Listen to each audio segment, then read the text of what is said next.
So guys आज की Friday night SmackDown जो हो रही थी Charlotte north Carolina spectrum arena से वो फाइनली एंड हो चुकी है। रेसलमेनिया 40 का जो किक ऑफ था उसका प्रीव्यू हमें यहाँ देखने को मिलेगा। तो चलिए एक बारी नजर मार लेते कि आज हमें यहाँ क्या कुछ देखने को मिला। एंड नाउ आप देख रहे हैं रेसलमैनिक्स एंड सब्सक्राइब करना तो बनता है। तो शो की धमाकेदार स्टार्टिंग होती है Adam Pearce, Nick Aldis and the game the CEO triple H से। ट्रिपल एच रिंग में आते हैं और कहते हैं कि ऐसा लग रहा है कि हम रोड टू रेसलमेनिया में फाइनली एंटर कर चुके हैं और मैं भी आप सबका वेलकम करता हूँ फ्राइडे नाइट स्मैकडाउन में। लास्ट नाइट लॉस वेगस में कुछ ज्यादा क्योटिक सिनेरियो हो गया। ट्रिपल एच कहते कि देखो मैं कुछ चीजें ना अब यहाँ से क्लियर कर देने वाला हूँ, थोड़ी कंफ्यूजन साफ कर देने वाला हूँ और आई थिंक कुछ लोग भूल गए हैं कि वो कहाँ बैठे हुए हैं, उनका रोल क्या है। और फिर वो द रॉक को मॉक करते हुए कहते हैं it doesn't matter what you think, क्योंकि रॉयल रंबल का विनर है कोडी रोड्स। ऑफिशियली अब वो फेस करेंगे रोमन रेंस को eight WrestleMania for the undisputed world heavyweight championship के लिए। जिसके बाद निक एल्डिस रिंग में आते हैं, बीच में खड़े हो जाते हैं और कहते हैं कि देखो चलो यूनिवर्सल टाइटल का तो हो गया, लेकिन what about Seth Rollins, what about world heavyweight championship. उसका फेट अब सील होगा एलिमिनेशन चेंबर मैच में, वहां निकाल लेंगे इसका पूरा रस, क्योंकि कुछ सीरीज ऑफ मैचेस अब होने वाले हैं। जिसके बाद निक एल्डिस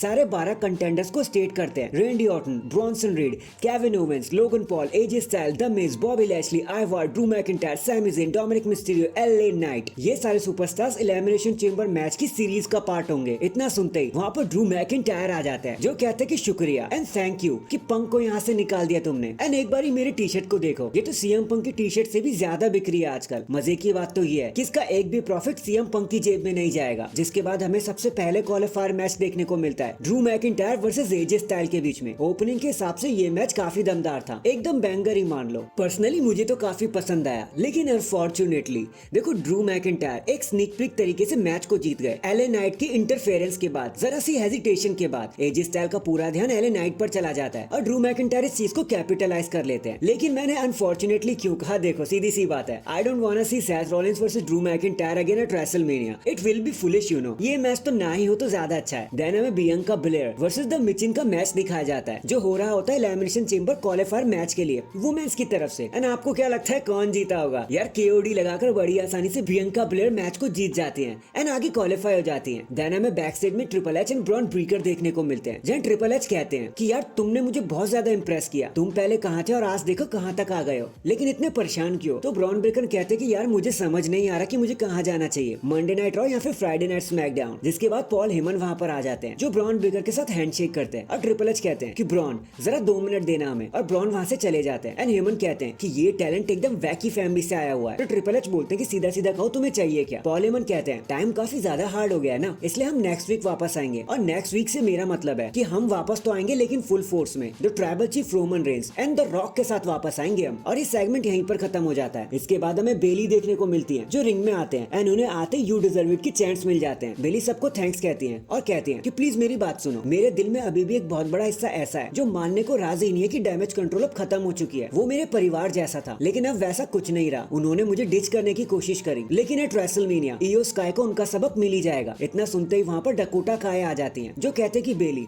मैं इस पूरे हफ्ते तुमसे बात करना चाहती थी, लेकिन चीजें सीधे सीधे से हो नहीं पाई। बेली कहती है कि तुम कहना क्या चाहती हो? डकोटा कहते हैं कि मुझे काफी बुरा लग रहा है ये जानकर कि डैमेज कंट्रोल अब खत्म हो चुकी है। इयो स्काई काफी अच्छी थी जब तक कायरी और आस्का एक साथ नहीं आए थे। उन्होंने इयो स्काई का दिमाग भर दिया था अपनी बातों से। बेली कहती हैं तो उसने मुझे सब बताया क्यों नहीं? डकोटा कहती हैं कि वो बताना चाहती थी लेकिन आस्का एंड कायरी कभी उनका पीछा छोड़ते ही नहीं थे। बेली कहती है कि चलो ठीक है, लेकिन तुम किसकी साइड पर हो डकोटा, उनके साइड या मेरी साइड? जिसके बाद तभी काबुकी वॉरियर्स वहाँ पर आ जाते हैं और बेली को घेर के खड़े हो जाते हैं, लेकिन डकोटा काय बाहर से स्टील चेयर लेके आ जाती हैं और डैमेज कंट्रोल पर अटैक करने लगती हैं और बेली को मारने नहीं देती और बता देती हैं कि मैं बेली की साइड ही रहूंगी। नेक्स्ट हमें टायलर बेट और पीट डन वर्सेस डीआईवाई के बीच में एक मैच देखने को मिलता है जहां जो भी जीतेगा वो जजमेंट डे से लड़ेगा at the elimination chamber for the undisputed tag team titles के लिए। मैच तो काफी एवरेज ही था यार, लेकिन as expected in the end Pete Dunne अपना बिटर एंडिंग लगा देते हैं और मैच को जीत जाते हैं और नंबर 1 कंटेंडर्स बन जाते हैं for the tag team titles. And in the and ये सारी चीजें लीड करती है हमें हमारे मेन इवेंट की तरफ, जहाँ होता है कि एलिमिनेशन चेंबर का qualifier main event match Sami Zayn versus Randy Orton. And trust me I do not know what's wrong with WWE. वो बहुत सारी अजीब सी चीजें क्यों कर रही है? सीधे सीधे वो काफी अच्छा भी कर सकती थी सेथ रॉलिंस के साथ, लेकिन उन्होंने एक अजीब सी रोड को चुन लिया। बट फिर क्या होना था, आरकेओ लगाकर रेंडी ऑर्टन अपने मैच को जीत जाते हैं, सैमी ज़ेन को हरा देते हैं। मैच हारने के बाद सैमी ज़ेन रिंग से चले जाते हैं, रेंडी ऑर्टन सेलिब्रेट करने लगते हैं। बट तभी अनोइंग ड्रू मैकिंटायर वहां पर आ जाते हैं जो रेंडी ऑर्टन को फेस ऑफ करने लगते हैं कि बेटा